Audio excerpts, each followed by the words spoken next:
Should Biden withdraw from the presidential elections? Pivotal times call for pivotal moments. Should Biden withdraw from the 2024 US presidential elections? That's been on the minds and mouths of many people across the US. You see, pivotal times call for pivotal decisions. It was not too long ago that the Democrats deliberately missed the opportunity to replace Justice Ginsburg that costed them a seat on the US Supreme Court. They're now faced with that same chance, with President Joe Biden being the deciding factor. We discuss this and more coming up on the Neoliberal Podcast. Inflation has slowed, but prices remain high. Since you took office, the price of essentials has increased. For example, a basket of groceries that cost $100 then now costs more than $120. And typical home prices have jumped more than 30%. What do you say to voters who feel they are worse off under your presidency than they were under President Trump? We got to take a look at what I was left when I became president and what Mr. Trump left me. We had an economy that was in free fall. The pandemic was so badly handled. Many people were dying. All he said was, it's not that serious. Just inject a little bleach in your heart. You'll be all right. The economy collapsed. There were no jobs. Unemployment rate rose to 15%. It was terrible. And so what we had to do is try to put things back together again. And that's exactly what we began to do. We created 15,000 new jobs. We brought out a position where we have 800,000 new manufacturing jobs. But there's more to be done. There's more to be done. Thank you, President Trump. We have the greatest economy in the history of our country. We have never done so well. Everybody was amazed by it. Other countries were copying us. We got hit with COVID. And when we did, we spent the money necessary so we wouldn't end up in a Great Depression, the likes of which we had in 1929. By the time we finished, we did a great job. We got a lot of credit for the economy, a lot of credit for the military, and no wars and so many other things. Everything was rocking good. But the thing we never got the credit for, and we should have, is getting us out of that COVID mess. Welcome back to another episode of the Neoliberal Around Podcast. That this too shall pass. They really do feel very strongly that this is all being overblown, that the president has been underestimated before, that he has shown that he can come back and win. And they think that this is just another one of those times. But what you also heard from the president there was the fact that he didn't really seem to fully grasp the magnitude of this situation, just the severity of the growing chorus of concern that we have been hearing from Democrats. The president dismissing a lot of that, dismissing the trends that we have seen in the polls. So I think, as Rachel was saying, this moment, what was a moment the campaign certainly feels the president did well tonight. The question is, will it be enough going forward? Well, they're responding with just one word, and that is strong. They feel that the president did what he needed to do to come out and answer these questions. He, as you noted, admitted, yes, look, I had a bad night. The issue is that what you're hearing from Democrats is that they're not worried that he had a bad night. They are worried about the president's ability to do this job for another 4 years, and perhaps more importantly than that, his ability to win. And the president is, in his defense, is saying that he had a bad night. That's what the president is saying. President Biden. That interview with Stephanopoulos, whatever, from ABC, the interview he just did, that was just released here. He is saying that he had and people are telling him that he must get out of the race because he said, according to me, they just one night. He had one bad night, and I'm saying no, it's not just one bad night. We wanted to see Donald Trump at that debate. Joe Biden. We wanted to see a healthy Joe Biden because there has been concerns about his health being in decline. Not just at the debate, but before the debate, there were moments, and leading up to the debate, there was one time when he was at an event and he was dancing and right beside at a black event. and he was dancing, and there were several people around him just before his son got convicted.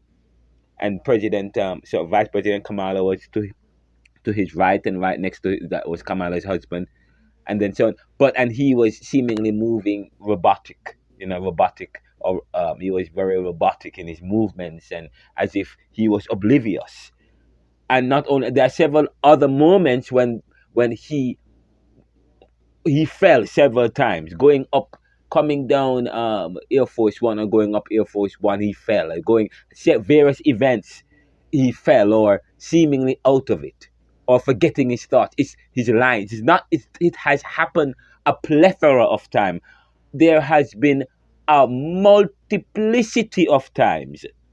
Okay, and so at the debate, we wanted to see whether or not our people's concerns about his health, about his mental capacity, and whether or not he can do the job, and so on, whether or not those concerns are okay, whether or not he can hold his own against Donald Trump. The debate actually did not do that. The debate made it clear that something is wrong with Mr. Biden. Okay? The debate did not quell or dispel our concerns. And now he's saying one night. No, the debate was supposed to be the defining moment where he delivered and presented himself in such a way that dispelled people's concern about his health being in decline.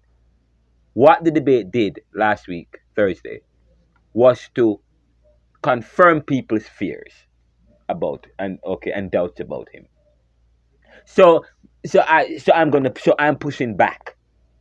I'm pushing back against what Mr. Biden and his campaign is saying, and what the White House is saying in his defense.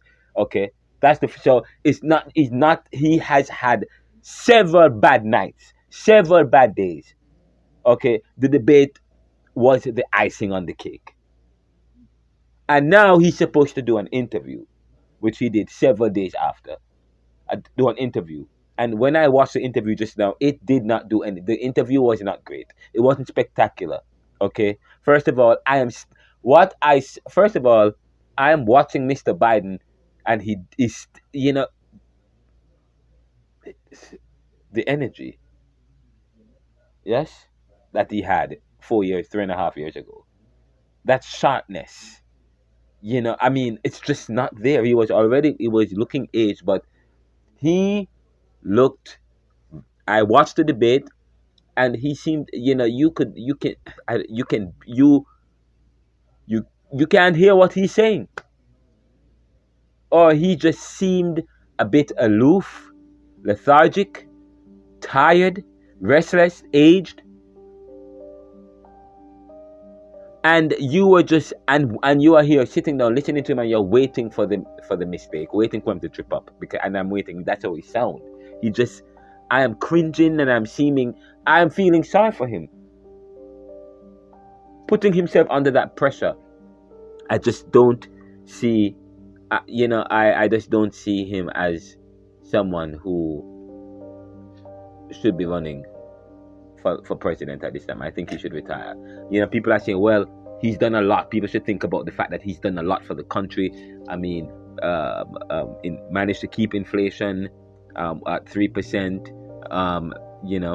He's talking about the fact that he's made some protected the low income and middle class, and so on and so forth. He talked about expanding NATO, but of course, his expansion of NATO is creating the Russian operative right now in Ukraine. So I don't know what he's talking about right there. And then he mentioned the fact what he is about to broker a deal. Now that's that's if it happens. Okay, so however, he has done some things. But it's not about we are electing a leader, someone who is able to rally the crowd, bring the people together. Someone who, they're not just looking for someone who will be able to balance the budget. At the end of the day, Americans are always wanting more. It's not just they want a leader to possess and to look and to project a certain way. Okay?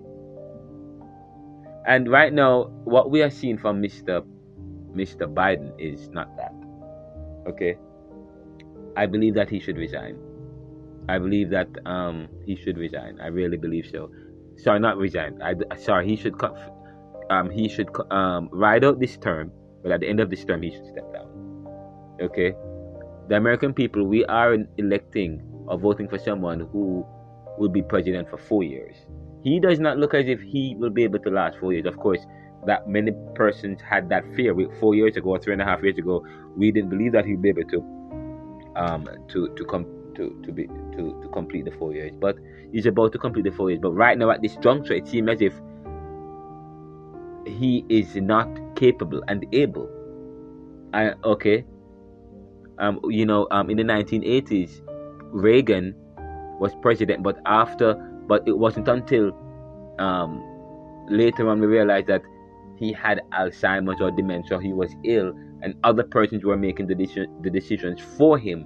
Okay, and they kept the American people in the dark. And what I'm seeing is as if the White House and the surrogates are trying to keep President Biden's health in the dark, trying to keep American people about his health, trying to keep us in the dark. Because first of all, they lied. The press secretary lied, leading up to the days leading up to the debate, lied that President Biden did not seek any kind of medical attention. Now, after the debate, we are hearing that he did in fact go to the doctor for a cold that he had, or for some kind of to check him because he was not feeling well. After the fact, or the excuses we're hearing. I'm telling you, I've been talking to a lot of people who support Joe Biden, and many people are concerned. Many Democrats are concerned. You in fact, you are a supporter, and you are concerned. You are saying, I am. I'm very concerned. Yes. He's looking very distraught when he comes out and tries to control the whole scenery, and he has what it takes, but I don't think his health is the concern. That's the only concern that I have, is his health. Yeah, the interview was not great. It wasn't spectacular. He still seemed as if he's still dealing with a cold. He seemed as if he's still, and probably that's why he waited to speak with the public, or to speak with the press, because I think he needs to go to the briefing room at the White House and speak with the press. He hasn't done that. If he wants to make a showing, if he wants to really dispel any qualms that people have about him and his health, he needs to be more engaging, more forthright, more visible with the public. Okay, go to the press room and hold a press conference. Yeah, absolutely. Over the last couple of weeks and months, what we have is as if everything is very planned, very prepared, very careful, as if they are hiding something. To what extent, though? To what extent? Because he's been making a lot of he's been over the last couple of weeks and months, he's been making a lot of mistakes. Okay, he's been tripping. He seems oblivious. When he's in the public, people have been making comments about how the president appears, and so his availability lately has been very planned, very mitigated, very managed. Because they're afraid he may say something that he's not supposed to say. Because obviously there are concerns about his health and his well-being, and of course he is, and I think he is in a denial. He's in denial. Let me tell you. Remember, this is gonna cause, this is gonna cause the Democrats. He just said on his yeah. The guy from ABC, I don't remember his name, but he was telling him that they would not inform him that they would not inform him if he needs to step down or not. Well, he said he said that they have not, right? They He haven't. said that right, and that they will not. He said they will not, but that is not true. Okay, it's his prerogative to say that because he wants to save face and look at and appear a certain way. But okay, I'm telling you that he's just saying that now. But let me make a point. Mm-hmm. When Obama was president, the Supreme Court Justice Ginsburg, okay, the Honorable Justice Ginsburg, she was Obama had approached her and asked her to step down, or the Obama administration asked her to resign so that he can appoint a justice. She refused. She said she was fine, to their detriment. She waited until Donald Trump was president until she had to resign, or she died, and he replaced. He chose her. He chose um her replacement, and okay, and that is why we are dealing okay, and that's why we're dealing with a Supreme Court that is making the decisions that many Democrats and liberals don't like today, because the Democrats keep making bad decisions. They had an opportunity to choose to replace Ginsburg, and they missed. They delayed. They did, and they missed out on that opportunity. Okay, now they have an opportunity to replace Biden before it's too late, and they're doing the same thing. Okay, they're doing the same thing, and if Biden doesn't step down, I believe that there's going to be a landslide, not just in terms of them losing, the Democrats losing the White House, but they're going to lose the Senate and they're going to lose the House.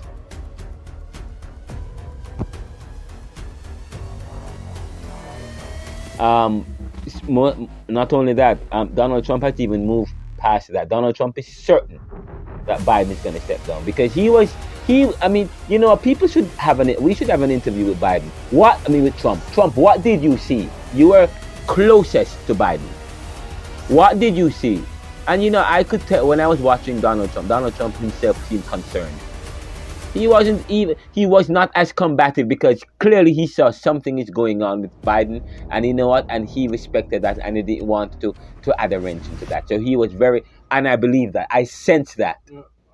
That Donald Trump was clearly he was being conservative, real, and he was being very kind, very respectful, and said, you know what? He's already doing damage. I don't need to do anything else. Okay. I don't need to do it. And now Donald Trump, he's moved off. He's moved past Biden. He's moved past Biden, and now he is competing and challenging Kamala Harris as if Kamala Harris is the nominee. He knows it's going to be Kamala because I'm telling you, anybody who is a rational human being, okay, clearly sees the writing on the wall. Biden is in no condition to go up against Mike Tyson. Okay? All right? He's in no condition to enter the ring. He needs to bow out the race and give somebody else a chance. And I believe that Kamala Harris is their best chance because she's been out front. She's been campaigning. And I think that the polls are showing that she stands the better chance right now to beat Donald Trump. Okay? This is the Neil Borum podcast. We'll continue to follow this story.